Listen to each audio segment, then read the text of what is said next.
Brain stroke করে বিছানায় প্রায় 5 মাস। রাস্তায় রাস্তায় সবজি বিক্রি করে চালাতেন সংসার। মূলত বাড়ি রংপুর বিভাগের হারাগাছ গ্রামের বাসিন্দা হলেও সিলেটে দীর্ঘ 40 বছর যাবৎ তরকারি বিক্রি করে সংসার চালাতেন। বর্তমানে শাহী ঈদগাতে একটি ছোট্ট বাসা ভাড়া করে থাকেন তারা। 5 ছেলে আর 1 মেয়ে নিয়ে ও তার স্ত্রীকে নিয়েছিল তার সংসার। হঠাৎ করে প্রায় 5 মাস আগে ঘুম থেকে অসুস্থ বোধ করলে হাসপাতালে নেওয়া হলে ডাক্তার ব্রেন স্ট্রোক করেছে বলে জানান।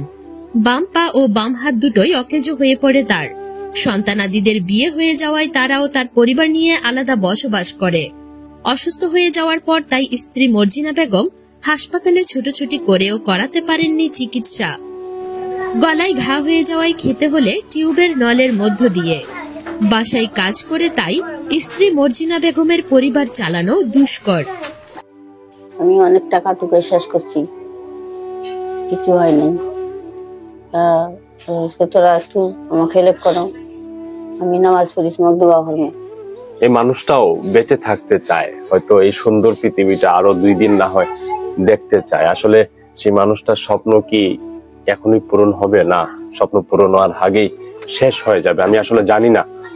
যারা ভিডিওটি দেখবেন অবশ্যই কেউ যদি সাহায্য করতে না পারেন ভিডিওটি শেয়ার করে দিবেন। যেমন আপনার শেয়ারে হয়তো এই মানুষটির একটি উপকার হতে পারে, আপনার শেয়ারে হয়তো এই মানুষটি কিছু টাকা পেতে পারে, আপনার শেয়ারে হয়তো এই মানুষটির জীবনটাও বেঁচে যেতে পারে। শেষ আকুতি জানিয়েছিলেন রফিকুল ইসলাম, যেমন আমিও তো আরো কয়টা দিন বাঁচতে চাই, মানুষের মতো হয়ে হয়তো হাঁটতে চাই, আমিও আবার জীবিকা নির্বাহ করতে, যেমন মানুষের দাঁড়ে দাঁড়ে গিয়ে সবজি বিক্রি করতে পারি। সেই আকুতি আসলে কে শুনবেন আপনারা আমি জানি না, কিন্তু সেই আকুতিটা এই 18 কোটি মানুষের কাছে রেখে দিয়েছে এই রফিকুল ইসলাম।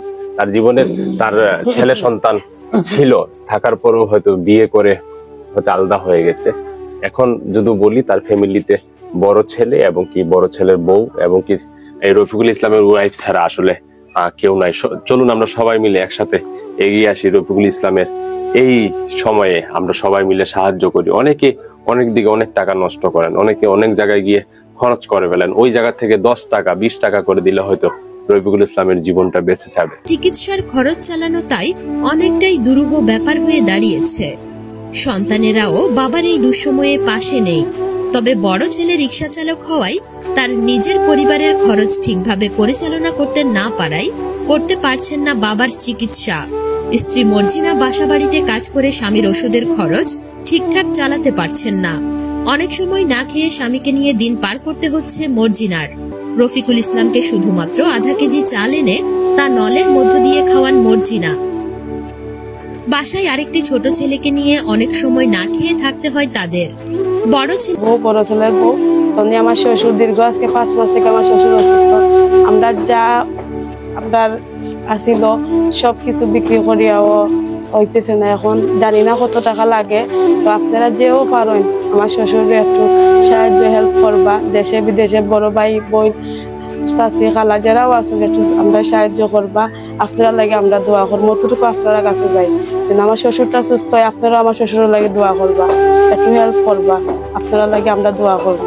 আজকে আমার শ্বশুরে উমেশ মেডিকেল ভর্তি করাইনি, তো আপনারা আপনারা যতটুকু পারেন একটু হেল্প করবো। আজকে এই সামর্থ্য নাই যেন আমার শ্বশুরে 10 টাকার ওষুধ নিয়ে দিতাম।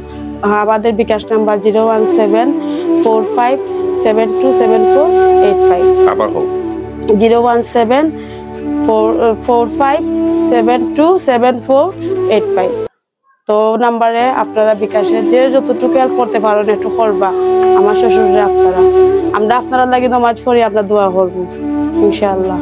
মরিয়ম আক্তার বলেন তার স্বামী রিকশা চালক, রিকশা চালিয়ে যা পান তা দিয়ে কিছু সহযোগিতা করার চেষ্টা করেন।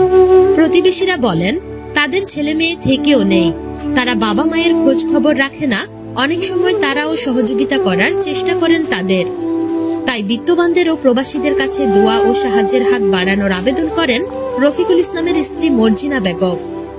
সবাই সহযোগিতা করলে তার স্বামী রফিকুল ইসলাম সুস্থ হয়ে উঠলে তাকে নিয়েই বাঁচতে চান স্ত্রী মর্জিনা। রফিকুল ইসলাম যে মানুষটি 10 জনের মতো চলাফেরা করতে পারত, সেই মানুষটা আজ ব্রেন স্ট্রোক করে পড়ে আছে বিছানায়। বিগত 5 মাস থেকে এখনো চিকিৎসায় অনেক অর্থ দরকার। মর্জিনা বেগম বলেন টাকা পয়সা যা ছিল সব চিকিৎসা হলে শেষ হয়ে গেছে। সবজি বিক্রি করার যে ভ্যান গাড়ি ছিল সেটিও বিক্রি করে দিয়ে হয়েছে। মর্জিনা বেগম আরো বলেন, দেশ বিদেশে যারা আছেন আমাদেরকে একটু সহযোগিতা করেন, আমরা আপনাদের জন্য নামাজ পড়ে দোয়া করব। মর্জিনা বেগমের পরিবারের সদস্য সংখ্যা 5 ছেলে, 1 মেয়ে, বড় ছেলে রিকশা চালায়। সে যতটুকু পারে বাবাকে সহযোগিতা করে। বাকি সবাই বিবাহ করে সংসার থেকে আলাদা হয়ে গেছে। রফিকুল ইসলামকে নলের মাধ্যমে খাওয়ানো হয়, মুখ থাকা সত্ত্বেও খেতে পারছেন না। মুখ দিয়ে রফিকুল ইসলাম আরো বলেন, আমি এই সুন্দর পৃথিবীতে আবারও কি সবার মতো করে হাঁটাচলা করতে পারবো? বৃত্তবানরা যদি এগিয়ে আসেন, রফিকুল ইসলামের চিকিৎসাটা সম্পূর্ণ হয়ে যাবে। অনেকেই তো অনেক টাকা পয়সা আল্লাহর হস্তে দান করেন, এই মানুষটাকে সহযোগিতার হাত বাড়িয়ে দিন। আদর্শ কথাই আছে, যেমন হতভাগা যেদিকেই যায় সেদিকেই নাকি নদীর জল শুকায়।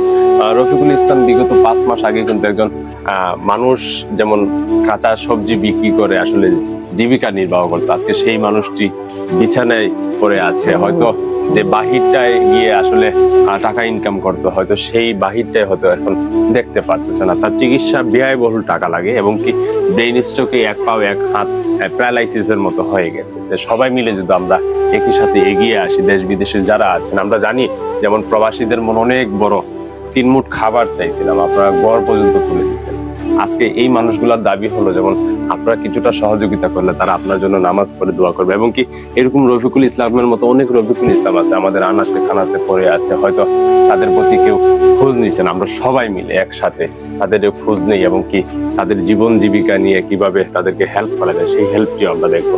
এবং কি আজকের যে রফিকুল ইসলামের বাড়িতে এসেছে, গতকালকে রাতে কিন্তু আমাদেরকে ফোন দেওয়া হয়েছিল। আমরা প্রাইম সিলেটে যারা আসলাম একটি টিম কিন্তু এসে আগে তাকে দেখে যে গতকালকে খারাপ সিচুয়েশন ছিল, হয়তো আজকে একটু পরেই কিন্তু হয়তো মেডিকেলে ভর্তি করবে।